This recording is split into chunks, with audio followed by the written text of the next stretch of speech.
Hey everyone, and welcome to Comic Breakdown. If you're new to the page, please be sure to hit that subscribe button and like this video if you enjoy the content that we have coming out. And today is the release of DC Comics. And so we are going to be covering Batman 3 Jokers issue number 3. Now, if you guys haven't checked out issues 1 and 2, I'll leave a link in the description and at the top of this video, so you guys can check that out, get completely caught up, and find out exactly where we stand with the 3 Jokers. So this story's been a really interesting ride so far, and I'm really not sure how I feel about this one's ending.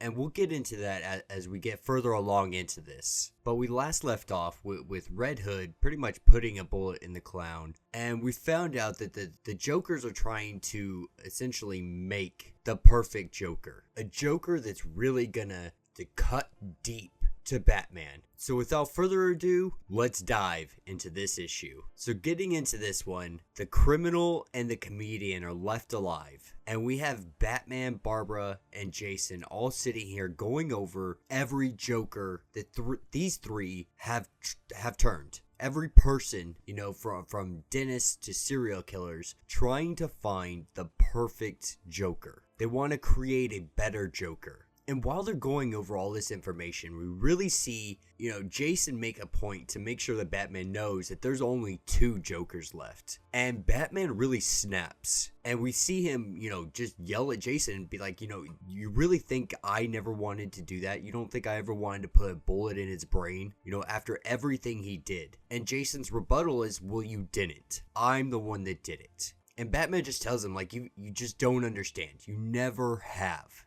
And Batman, he gets his composure again. And he's like, listen, like, we agreed to work on this together, so let's get it over with. Let's figure out what we need to do. And Batman's theory here is that one of these Jokers, one of the 3, were the original. And we see a really unique thing here. We see Batman turn to Jason and say, listen, like, let me help you find a better path. Like a new identity. Leave Red Hood behind. Like, it's not too late for you. And Jason, being himself, he's just like, no. Like, I don't need your help. I don't need anybody's help. I just want to find the Jokers and be done with all of this. And while they're having this conversation, they get an alert from Blackgate. And the Jokers have taken Joe Chill. Now, Joe Chill is the one that killed Bruce Wayne's parents in the alleyway. And as Batman investigates his cell, he finds tons of letters addressed to Bruce Wayne. And so he goes to talk to the Reverend about it. And the Reverend tells him that,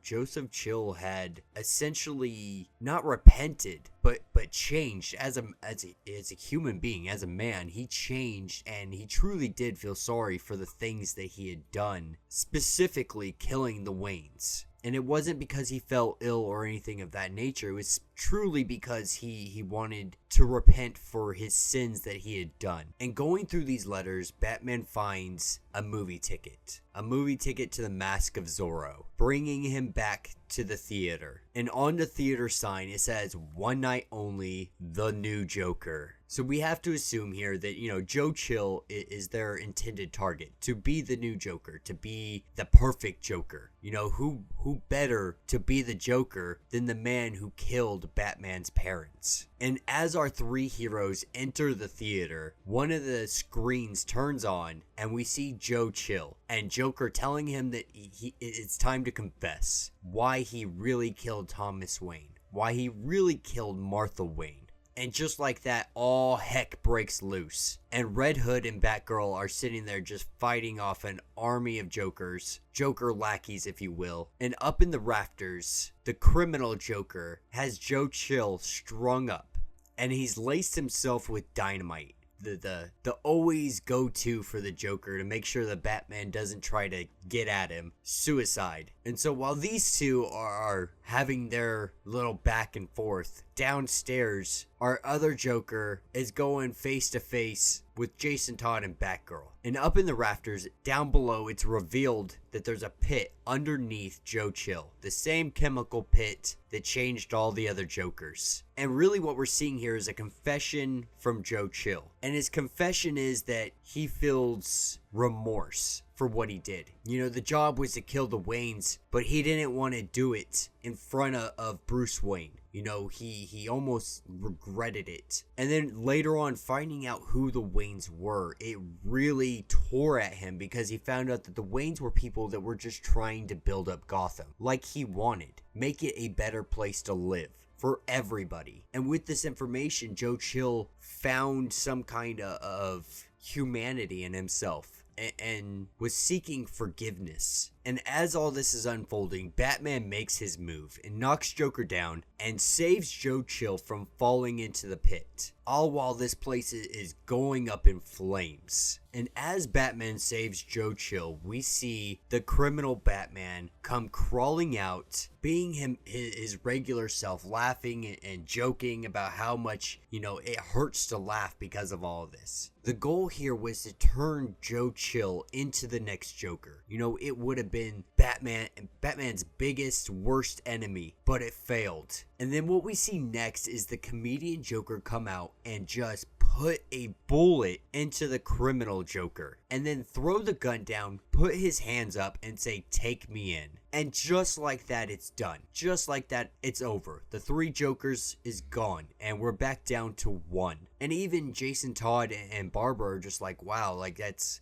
it? Like that's the last Joker, we're sending him to Arkham now? And back inside of the police vehicle, Batman and the Joker are sitting here, and they go over what exactly transpired here. And Batman asks him, like, what do you want? Like, what's your game plan here? And he lets him know, like, I didn't want what the other Jokers wanted. The idea of a perfect Joker or a better Joker was complete lunacy to him. A defined Joker, one with a name and identity that ruins the entire definition of who the Joker is. And then he says, that's why I regret making him. Or does he regret making me? So he doesn't let us know. Like, we don't know if this is the original Joker still, or if this is just the Joker that was created by the original Joker. And what he really says is, I want to be the one to make you hurt. And by doing all this elaborate plan, like everything fell into order exactly how I wanted. I recommended that they try to use Joe Chill because I knew that you would try to save him. I knew you would hear his story of despair and sadness and regret, and that you would feel pity on him and that you would forgive him. So in theory, I healed your greatest wound, is what he tells Batman. And so now I can be your greatest pain. I can cut you deep. I can make you hurt. I can twist the knife until we both die together. And that's just so exactly who the Joker is.